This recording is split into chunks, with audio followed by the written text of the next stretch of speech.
Good morning students. तो आज के वीडियो में हम पढ़ने वाले हैं रोमांटिक पीरियड के बारे में, जो कि हमारे सिलेबस में इंक्लूडेड है। हमारे लास्ट वीडियो में हमने प्री रोमांटिक एज के बारे में पढ़ा था और आज के वीडियो में हम रोमांटिक एज के बारे में पढ़ेंगे। तो सबसे पहले तो अगर हम बात करें कि जो वर्ड है रोमांस, इसका मतलब क्या है, क्योंकि हम जिस जनरल सेंस में इसको देखते हैं या फिर रोमांस जो वर्ड है उसका जो जनरल मीनिंग हम देखते हैं, ये जो रोमांस है उस जनरल मीनिंग से डिफरेंट है, उससे अलग अलग है। ठीक है, तो सबसे पहले बात करते हैं कि जो ये रोमांस जो था वो कब स्टार्ट हुआ था या फिर इसका मीनिंग क्या है, एक्चुअल इसका मीनिंग क्या है। तो fictional works of high adventure, thwarted और misguided love, mysterious occurrences and hazardous quests often ending in amazing triumphs are grouped under the broad category of romance. Thought to have originated in 12th century France, they portrayed chivalric ideals. तो romance जो था उसका जो starting हुआ था वो France में हुआ था, 12th सेंचुरी में हुआ था। ठीक है, और ये जो वर्क्स थे दे पोर्ट्रेड शिवेलरिक आइडियल्स, और किस तरह के वर्क्स हुआ करते थे, फिक्शनल वर्क्स होते थे ऑफ हाई एडवेंचर। ये जो वर्क्स थे जिनको हम रोमांस कैटेगरी में इंक्लूड करते हैं। ठीक है, इनमें एडवेंचर्स के बारे में बताया जाता था, मिसगाइडेड लव होता था, मिस्टीरियस अकरेंसेस होते थे, हैपनिंग्स होती थी, एंड हैजार्डस क्वेस्ट होती थी, उसको हम रोमांस कैटेगरी में इंक्लूड करते हैं। But with time the term romance came to be applied to any work in which fantastic quests, passionate love and improbable situations were prominently present। लेकिन समय के साथ साथ ये जो टर्म था रोमांस वो हम उन वर्क्स के लिए यूज़ करने लग गए जिन वर्क्स में फैंटेस्टिक क्वेस्ट होती थी, पैशनेट लव होता था एंड इम्प्रोबेबल सिचुएशंस होती थी। तो ये मीनिंग है रोमांस का, जो कि that is different from our general meaning of romance, जो हम किसी लव अफेयर से मतलब इसका देखते हैं, तो उस मीनिंग से ये मीनिंग अलग है। अब हम बात करते हैं रोमांटिक पीरियड की। A period popularly thought to be initiated by the 1798 publication of Lyrical Ballads, a volume containing poems by William Wordsworth and Samuel Taylor Coleridge, and which continued till Queen Victoria's coronation in 1837। तो romantic period जो माना जाता है वो माना जाता है 1798 से 1832 तक। ठीक है, और फिर विक्टोरियन पीरियड स्टार्ट हुआ था 1837 में। ठीक है, तो रोमांटिक पीरियड का जो स्टार्टिंग होने का जो ईयर है उसमें भी हमें वेरिएशन देखने को मिलता है, लेकिन जो सब लोगों ने जिसको माना है वो हम मानते हैं 1798 से स्टार्ट हुआ था ये, जब कॉलरिज ने और विलियम वर्ड्सवर्थ ने एक कंबाइंड वर्क पब्लिश किया था जिसका नाम लिरिकल बैलेड्स था। 1798 में जो पब्लिश हुआ था उसके पब्लिकेशन के साथ में ही रोमांटिक एज का स्टार्ट होना माना जाता है। और वैसे कुछ लोग हैं जो इसकी स्टार्टिंग 1776 से मानते हैं, जब अमेरिका का जो वॉर ऑफ इंडिपेंडेंस था वो ख़त्म हुआ था। और जब अमेरिका को फ्रीडम मिली थी 1776 में, तब से रोमांटिक पीरियड का स्टार्ट होना माना जाता है। कुछ लोग इसका स्टार्ट होना मानते हैं 1789 में, जब फ्रेंच रिवॉल्यूशन स्टार्ट हुई थी। ठीक है, और कुछ लोग 1798 से मानते हैं लिरिकल बैलेड्स के पब्लिकेशन के साथ में। तो जो सब लोगों ने एक्सेप्ट किया है वो 1798 से ही माना है, जब लिरिकल बैलेड्स पब्लिश हुई थी। ठीक है, romantic writers celebrated nature as a source of creative inspiration. तो रोमांटिक राइटर्स के लिए नेचर जो था वो उनके इंस्पिरेशन का, और इंस्पिरेशन भी कैसी, क्रिएटिव इंस्पिरेशन। तो क्रिएटिव इंस्पिरेशन का सोर्स था उनके लिए क्या, नेचर। ठीक है, तो नेचर उनकी जो राइटिंग्स थी, उनके जो वर्क्स थे, उनका सेंटर था एक तरह से अपन कह सकते हैं। जैसा कि मैंने पिछले वीडियो में भी बताया था कि जो न्यू क्लासिकल एज थी उसमें राइटर्स जो थे वो क्लब्स में बैठ के, कॉफ़ी हाउसेस में बैठकर लिखा करते थे और एरिस्टोक्रेटिक सोसाइटीज़ के बारे में लिखा करते थे। लेकिन रोमांटिक पीरियड में जो राइटर्स थे वो नेचर के क्लोज थे, प्रकृति के क्लोज थे, और नेचर जो था वो उनके लिए सोर्स था, source of creative inspiration. Nature उनको इंस्पायर करती थी। The literature of the age prioritized imagination and feeling over logic and intellect। तो जिस तरह से हम न्यू क्लासिकल एज में देखते हैं कि तब राइटर्स जो थे वो लॉजिक और इंटेलेक्ट को फोकस करते थे, उनके जो वर्क्स थे वो लॉजिकल हुआ करते थे, ठीक है। लेकिन रोमांटिक एज में जो राइटर्स थे उनकी प्रायोरिटी थी imagination and feelings, imaginative works थे, ठीक है, और फीलिंग्स को वो फोकस करते थे। उनका जो सेंटर होता था वो फीलिंग्स और इमोशंस होते थे। वहीं न्यू क्लासिकल एज में लॉजिक और इंटेलेक्ट के ऊपर वो लोग फोकस करते थे।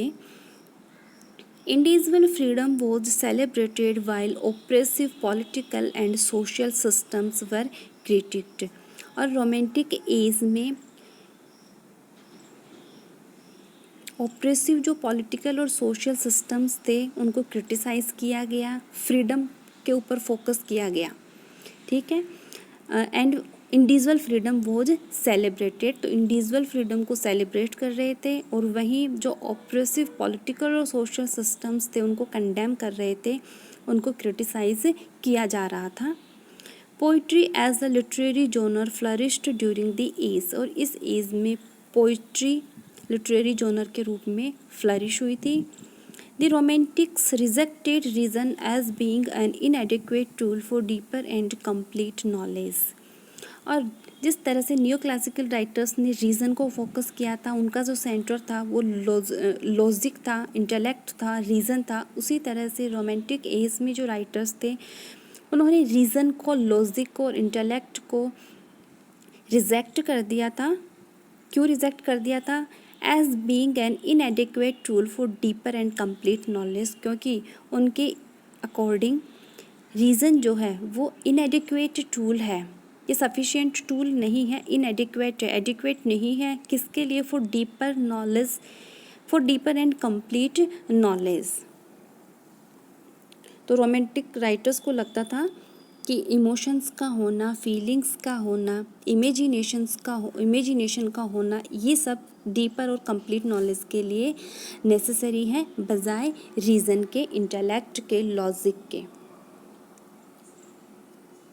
Even more important than emotion and intuition for the romantics was the faculty of mind called imagination। ध्यान रखने वाली बात है ये कि जो रोमांटिक राइटर्स थे, जिनमें अपन मेनली नाम ले सकते हैं कॉलरिज का, इन्होंने इमेजिनेशन को फोकस किया था, इमेजिनेशन के ऊपर जोर दिया था। The romantics considered imagination as a faculty higher than that of reason, और उनके लिए इमेजिनेशन एक हायर फैकल्टी थी rather than reason। The romantic morality was based on the belief in the pristine purity of the human heart, the seat of all noble feelings and sentiments, ideas and aspirations। और romantic जो morality की, Romantics जो थे, जिस morality की बात करते थे वो मोरालिटी बेस्ड थी किसके ऊपर? On the belief in the pristine purity of the human heart, ठीक है।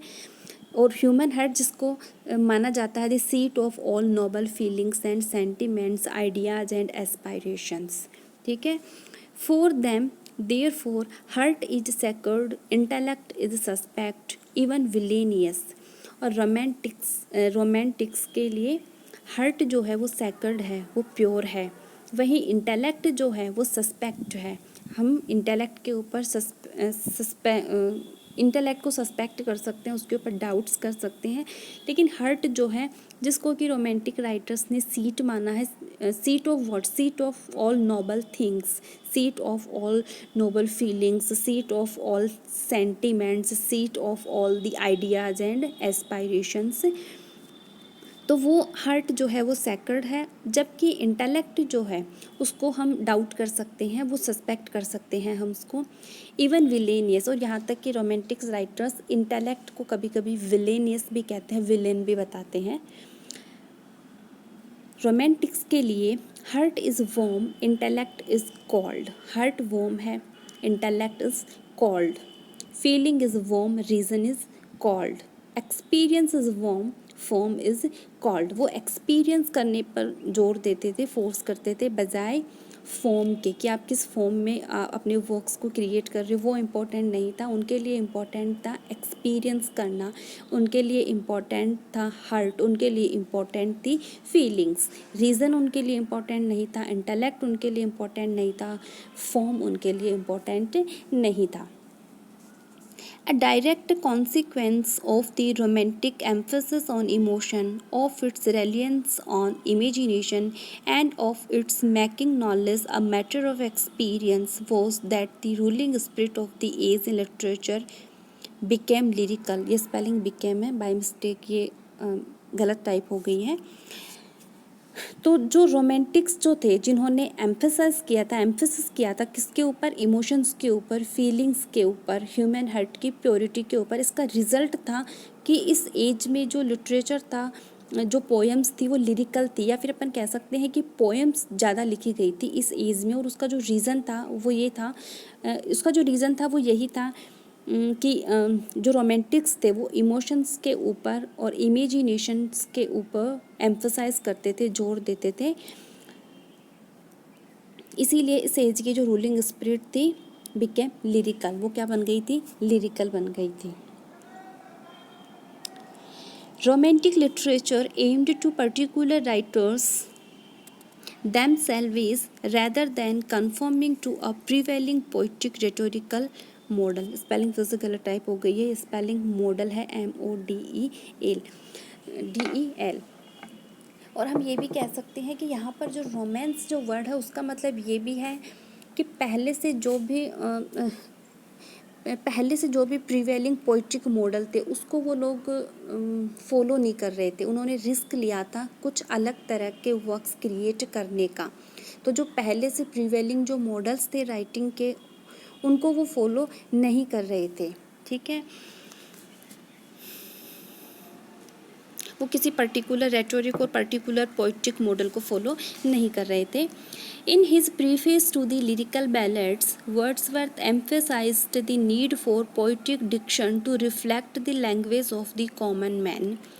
लिरिकल बैलेड्स में विलियम वर्ड्सवर्थ ने एम्फेसाइज किया है, किस चीज़ के ऊपर एम्फेसाइज किया है, उन्होंने एम्फेसाइज किया था कि जब हम नेचुरल ऑब्जेक्ट्स के बारे में लिख रहे हैं, जब हम कॉमन मैन के बारे में लिख रहे हैं, तो कॉमन मैन के बारे में अगर हम लिख रहे हैं तो हमारा जो डिक्शन है, हमारी जो लैंग्वेज है, वो भी कैसी होनी चाहिए,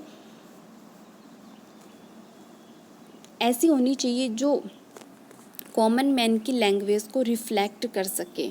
ठीक है, Both Wordsworth and Coleridge rejected the norms of Augustan poetry in favor of a more direct speech derived from folk tradition। तो वर्ड्सवर्थ और कॉलरिज दोनों ही इस बात पे जोर देते थे कि डिक्शन जो है, लैंग्वेज जो है, वो डायरेक्टली डिराइव्ड होनी चाहिए। कहाँ से, फोक ट्रेडिशंस थे। तो लैंग्वेज जो है वो बहुत ज़्यादा ऑर्नामेंटेड नहीं होनी चाहिए, सिंपल लैंग्वेज होनी चाहिए। डिक्शन जो है वो सिंपल होना चाहिए। क्यों? क्योंकि जब हम कॉमन फोक के बारे में लिख रहे हैं, जब हम कॉमन मैन के बारे में लिख रहे हैं, तो language also should be simple. The two revolutions, America's War of Independence and the French Revolution, had a great influence on the Romantics।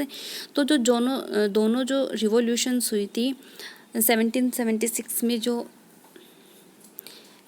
America का जो वॉर ऑफ इंडिपेंडेंस हुआ था, और 1789 में जो फ्रेंच रिवॉल्यूशन हुई थी, इन दोनों ही रिवॉल्यूशंस का रोमांटिक राइटर्स के ऊपर हमें एक इन्फ्लुएंस देखने को मिलता है। These revolutions symbolized the ideas of liberty, equality and fraternity.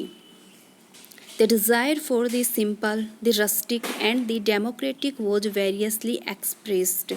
ठीक है, तो हमें रोमांटिक्स की जो राइटिंग्स थी, जो वर्क्स थे, उनमें simple, rustic and democratic ideas के प्रति उनकी हमें डिज़ायर देखने को मिलती है।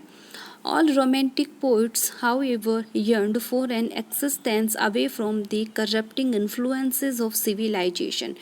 और उस समय की सिविलाइजेशन का जो भी करप्ट इन्फ्लुएंस था, ठीक है, उससे जो रोमांटिक पोइट्स थे उनकी वो इच्छा हमें उनके वर्क्स में देखने को मिलती है कि वो उससे दूर होना चाहते थे, इसीलिए वो स्लोगन दिया गया था रोमांटिक्स के द्वारा, रिटर्न टू नेचर। तो वो जो सिविलाइजेशन थी जिसको वो करप्ट मानते थे, वो उस करप्ट सिविलाइजेशन से खुद को दूर करना चाहते थे। हालांकि बाद में ऐसा भी हुआ था, जब विक्टोरियन एज में जो राइटर्स हुए थे उन्होंने रोमांटिक्स को क्रिटिसाइज़ किया था ये कह के कि जो रोमांटिक राइटर्स थे वो रियलिटी से दूर जा रहे थे, रियलिटी से एस्केप कर रहे थे, ठीक है। तो उनके अनुसार आपको उसी सोसाइटी में लोगों के बीच में होकर उनके बारे में लिखना चाहिए।